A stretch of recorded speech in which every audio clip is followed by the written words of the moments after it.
Hello Vishakha, do you want to know one interesting fact about how you can legally inherit your family's wealth after their demise? Yeah, sure. What is it? I'm excited to know about it because I never thought that being a girl I would ever be able to inherit any of my parents' wealth, especially after my marriage. Actually, there is a way through which your parents can legally declare whole or a part of their property to be yours after their demise by drafting a will for you. Oh, now I got what you're talking about. I am actually aware about what a will is. It is defined under Section 2H of the Indian Succession Act. A will means the legal declaration of the intention of the testator, who is the owner of the wealth or property, with respect to his property, which he desires to be carried into effect after his death.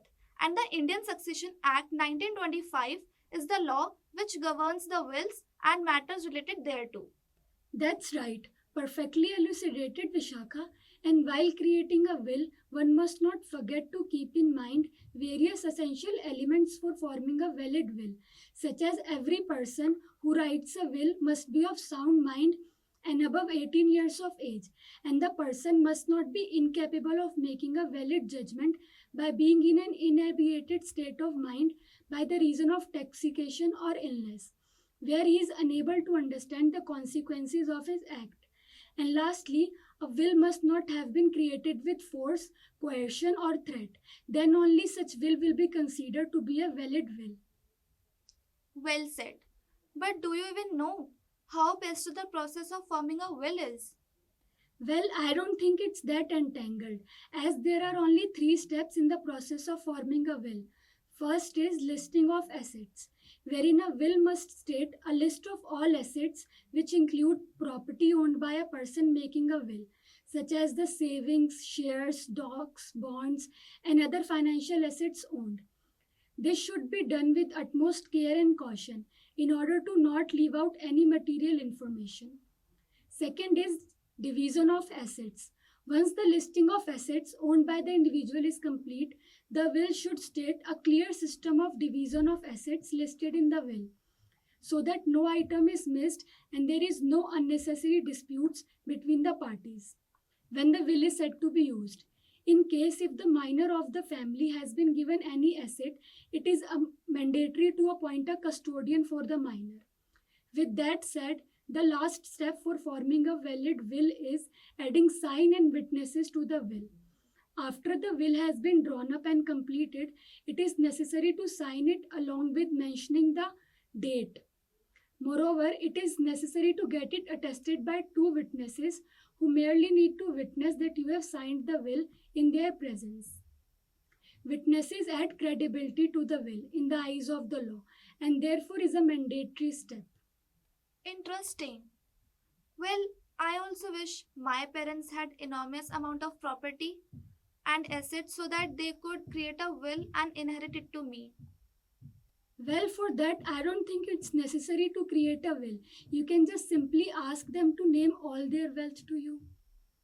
No, Shimpi, formation of will is very important as the presence of a will not only makes estate plannings efficient but also enables the family members of the deceased to avoid unnecessary family feuds and litigations. Moreover, it helps to secure the interest of legal heirs of the deceased from any relatives or claimants who may arise post the death of the deceased to claim their share.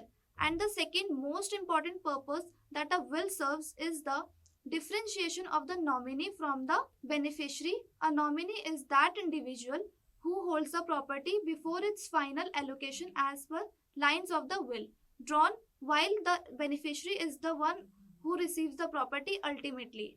A will helps the testator to efficiently allocate a nominee for the distribution of assets as per the will.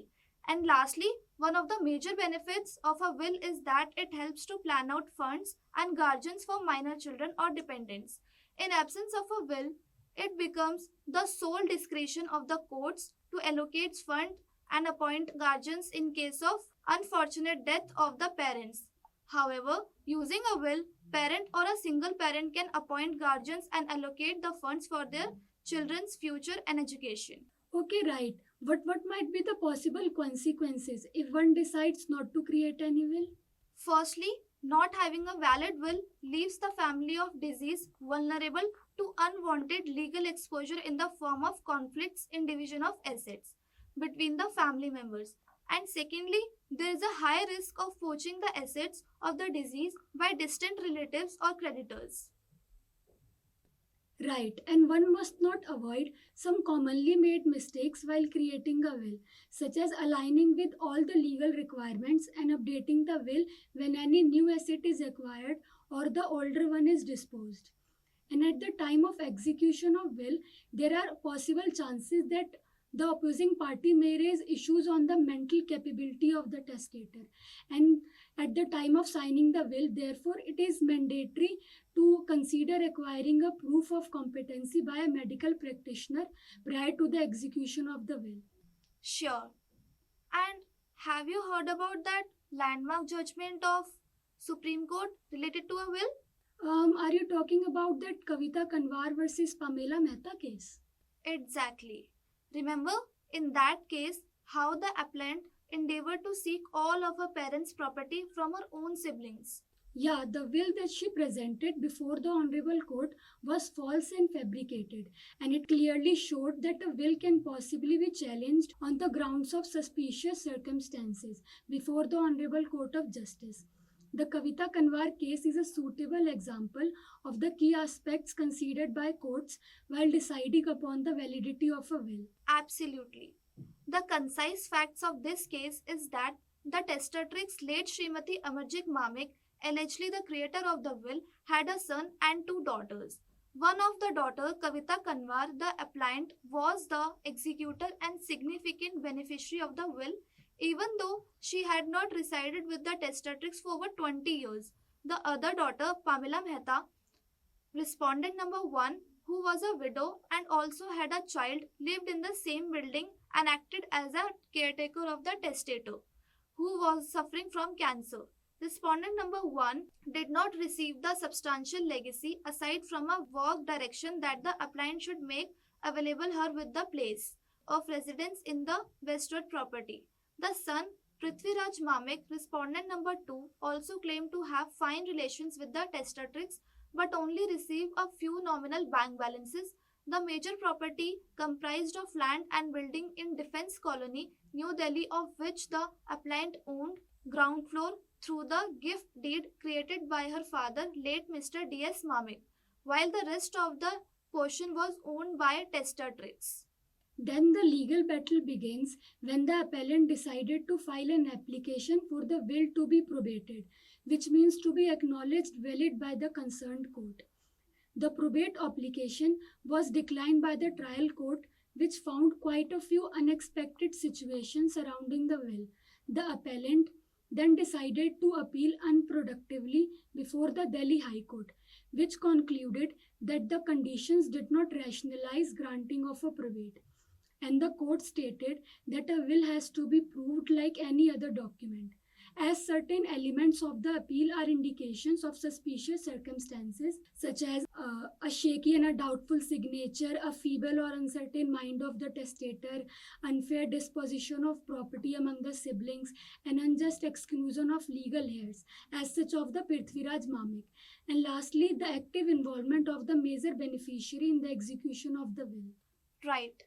And then the appellant decided to take this battle further to the Supreme Court of India and files a special leave petition before the Honorable Supreme Court, wherein the Supreme Court passes the judgment in the favor of respondents and against the appellant.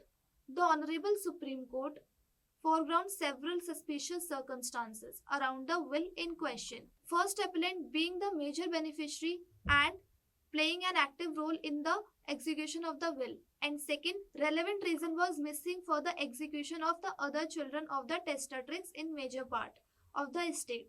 Third, the manner of writing the will and ambiguity of technical and legal words. Fourth, existence of an alleged third page of the will. Fifth, contradictory statements of attesting witnesses.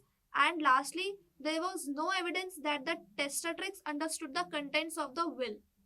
And this case concludes that the probate proceeding is eventually a matter of conscience of the court, and irrespective of whether any plea in opposition is taken or not, a propounder of will is required to persuade the conscience of the court. With the elimination of all suspicious circumstances by the very nature and outcome of this proceeding, filing or non filing of written statement or objections by any party pales into inconsequentiality and is of no effect. Even in a usual civil suit, merely for the want of written statement by the defendant, it is not essential that judgment would always pursue in the favor of the plaintiff. Without the testimony of the basic facts, and without making out an obvious case of the right to relief, and while dealing with an unchallenged will, the court, being the court of conscience, still has to satisfy itself as to the authenticity of the will. The liability is much higher on the court in a contested proceeding. From an understanding of this judgment, it is comprehensible that simply gathering the requirements for verification of a will in terms of Section 63 of Indian Succession Act 1955 and Section 68 of Evidence Act 1872 may not be sufficient for grant of probate, and the doubtful circumstances revolving around the execution of the will must be isolated. The significant takeaway in this case is that if there are numerous suspicious circumstances adjoining the execution of a will, a joint effect of those circumstances can be adequate to reject the grant of the probate, even if the individual factors are on their own footings would not have been sufficient for such refutation. Indeed. And do you know that probation of will is not mandatory in Delhi? I think we have delved deep into this discussion. Now let's turn the question over to our audience and welcome their insights and perspectives. Okay, fine. And lastly, remember the decision we make in our wills not only shape our legacies but also influence the life of those we leave behind. Thank you for joining us in this insightful discussion on the profound topic of wills and testaments. So that was all for today. We will be back with some more legal updates. Thank you.